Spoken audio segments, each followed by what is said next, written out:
ওরে মারে ওরে বাবা রে রাখছি দেখো নি আমার মাথায় আমার না তো ওটা মারি বাঁধেন ওটা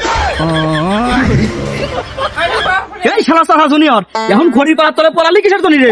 বাড়া বাড়া এখন পলাশ কে? খেলার ছাওয়াল ব্রাজিলের সাপোর্টার করো, আবার আর্জেন্টিনার বিরুদ্ধে বড় বড় কথা কও। খেলা খান দিয়েছো তো কি খেলা?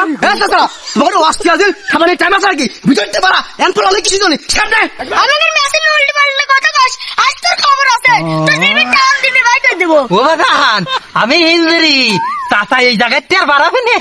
ও বাবা তোমরা কইলে ও বাগান এই খেলা নিয়ে গোলমাল করে লাভ নাই। পুরা হি কত দূর থাকে আমাকে বাংলাদেশের মানুষ একটা লাগবি। এবার তোমরা যাও আমি পরে বাড়াবো। আমি ইঞ্জুরি আর হনো এই কাফের মুশরিকের জন্যই এই বাই বাই সম্পর্ক না সরি বাই বাইতে সম্পর্ক নষ্ট করো না বুঝছাও? এ রাখো তোমার সম্পর্ক, খেলার কাছে কোনো সম্পর্ক নাই। তুমি খালি বাড়াও, তোমার পিছন বাড়ি যদি লাল না করছি তাহলে আমরা আর্জেন্টিনার সাপোর্টারই না। না বাদান আমি বাড়াবো না, আকাশের অবস্থা ভালো না। যদি পারো আমার হিন্দি মারি ফেলে দাও।